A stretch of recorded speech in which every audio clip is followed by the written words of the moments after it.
One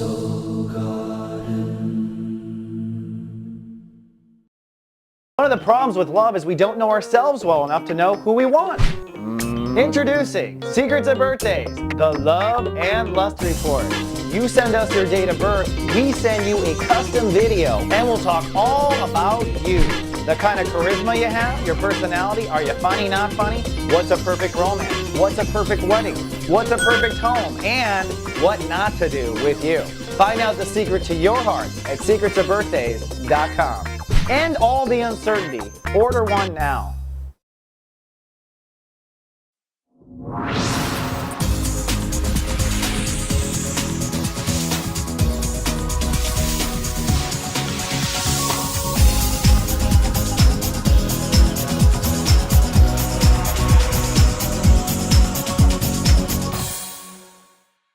Namaste, and welcome to Soul Horoscopes Orbits Edition. From my webcam to yours, I'm Christopher Witecki, your astrologer and soul biographer, here to help you put the pieces of your karmic story together.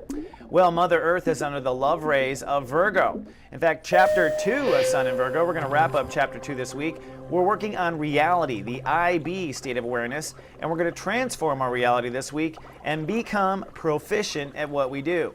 By the end of the week, we will step into what I call Master Shui, where we rule our lives literally from our passion.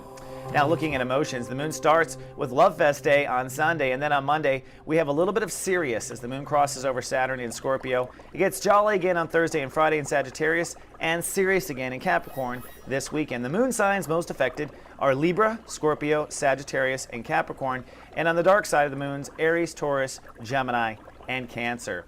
Looking at our orbits, man, emotions are harboring around our throat chakra this week. That's because the moon in Libra and Scorpio. But then by the end of the week, it hits your sinuses. Now, emotions can literally clog you up, especially something you don't want to talk about.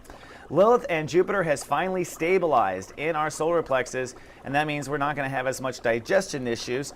And there's a party going on in the heart chakra, and Mercury is now moved up to the throat chakra, which means truths will be spilling out from now through Halloween. Going to be fun. Indeed, those truths, right? Looking at the planets, we have really mostly, I think, the most important trine of the day is this one, Black Lilith at 10 degrees this week, trining Saturn. What this means is that we are really, for some, turning our back on some multi-lifetime deep emotional karma, or at least till childhood. So many people of all ages are kind of, as a whole planet, unifying and saying goodbye to some old karma, in some cases relationships, in some cases emotional damage. But the good news is we are actually healing, folks. This light work actually works.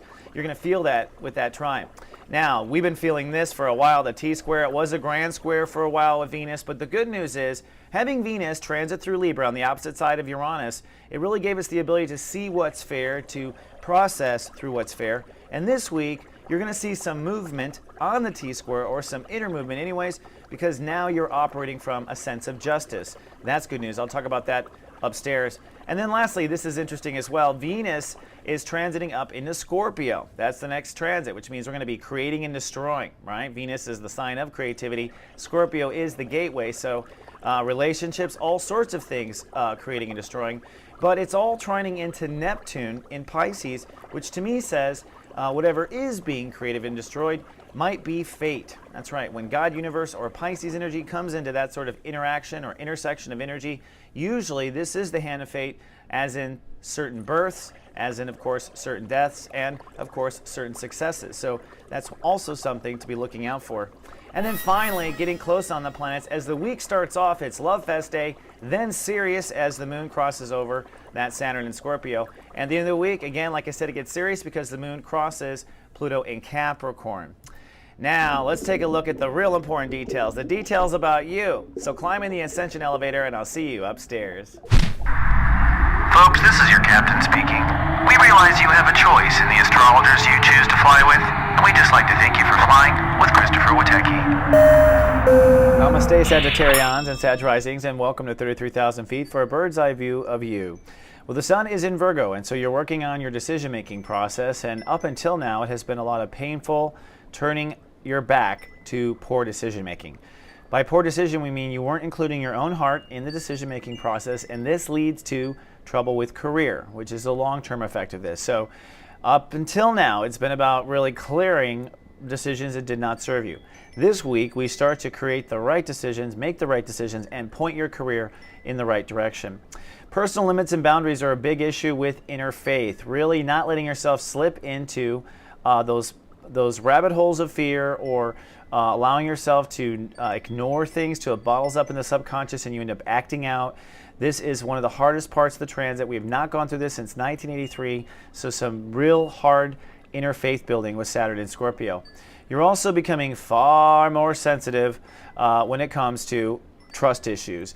And the good news is, with Black Lilith at 10 degrees, the trust issues of not being able to trust yourself and therefore not being able to trust others is hopefully over. I mean, for your whole life, although you'll have to love and trust and let this wet cement kind of dry. And then finally, a struggle for strength to stay on your inner child path. That's a biggie. And between that is, can you afford it? And can you trust yourself? This is the back and forth, and staying with your heart, staying true to your heart. Maybe some letdowns with love in the last few days as well because of that particular struggle. So as we move into this week, we're going to go from management of your life to leadership of your life, from moving from policy and governing ideas to the campaign that you're going to and the direction and the leadership you're going to take your own life. So some real good take your life. That didn't sound right. But this is the direction you're heading for, is that quantum physics of success or not success.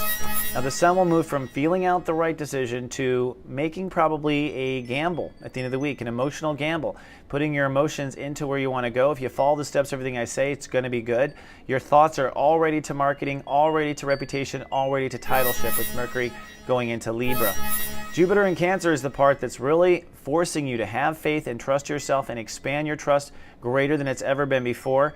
Black Lilith at step 10 says the bad trust, the people you can't trust, gone forever now. You can love and trust. The last weeds or untrustworthy people probably out of your system. Thank Goddess for that.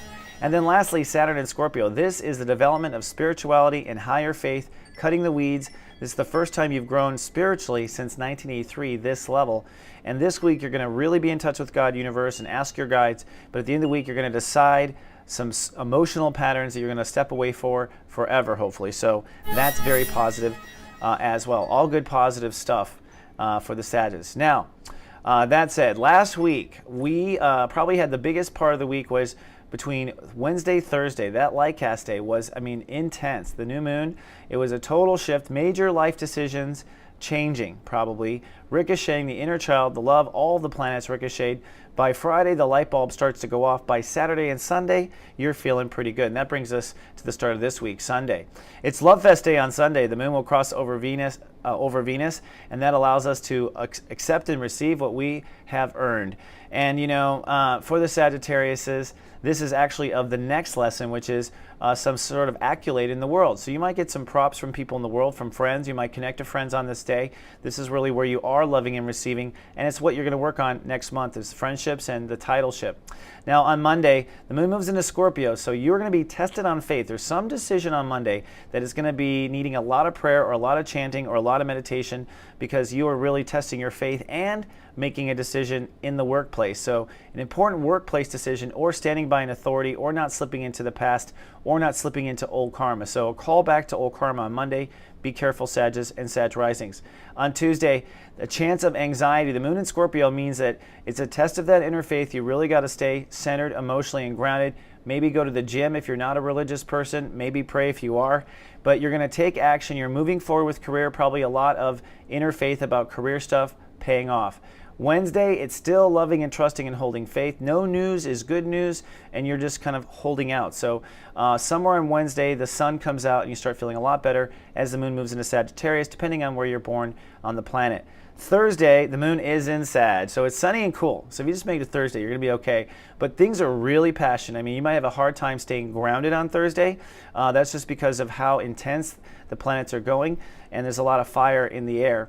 Friday gets even more intense, but I know you Sagittarius, you love it. Jupiter, your planet, rules the day, so there's probably some good news coming with career, a new door opening. You definitely want to follow that door if it does. Mars in Leo says, stay true to what you believe. Do not hesitate on what your beliefs. This is not a time to question belief. This is a time to stand by it and move forward with that belief and faith. So Friday looks very positive, very sunny and cool. Excellent day for business, excellent day for meeting partnerships or strategic alignments. Now, Saturday isn't a work day, but I think you're going to feel very valuable. You might have to swallow some fears about money, or you might for the first time be saying, wow, are my money troubles really over? And it's possible that they really are, with where Pluto is and with where everything else is. You've been struggling for 5 years, basically, your whole life, but 5 years in particular with finances. And I think Sagittarius and Sag risings are going to be popping the champagne cork, probably 4 cases, on Saturday, or wanting to. Actually, the new you know, that's why you're broke. You pop 4 cases, right? Maybe the new you is just 1. But also, Jupiter is showing that there might be a spiritual miracle that happens, and with a breakthrough in faith as well. So Saturday is just looking jolly. I'm looking forward to myself. Now, before you go, I want to make a personal invitation to come on down to the most loving space on the internet, soulgarden.me. And we have been developing talent all summer long, getting ready for the back-to-school fall. Now, Master One Feather isn't new, but he is live on Wednesday mornings doing free tarot readings on camera and teaching people the esoterics of tarot. Come on down. It's like we're all having breakfast at Tiffany's. It's a real fun time.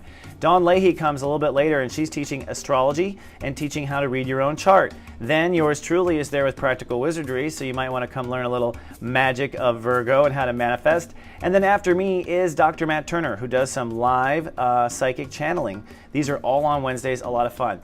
Fridays is the other day lighting up. We've got Melody Ann. She's our voice guru, helping you stand in your voice, use your voice in power. This is new. Dear Zen, starring Zen Shoemaker. She's a master Taurus, giving you advice on manifestation. And then we brought back Astro Gossip with 4 young astrologers who are talking about the gossip, the headlines, and the astrology behind it. All of this is available, of course, on soulgarden.me. Listen to me, I'm so used to saying the same thing, soulgarden.me. And I encourage you to come on down, create a profile. We're going to be making this a private network, taking it off the grid, not letting Google scan our network anymore, because we're seeing privacy as something good. So come on down. And you know, Sages, you work so hard. I'm so proud of you. Some of you have been talking to personally and coaching and personal readings. And I just want to say, I've been watching you for so long. Stay in your heart. Stay strong right now. You have the philosophy of the new age, and we need you out there preaching. And I know as soon as you do this breakthrough with career, you're on your way. See you in 7 days. Live, love, be.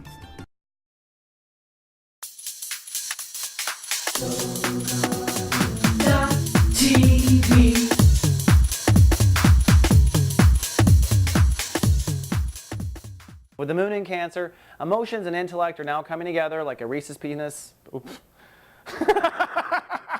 Reese's penis.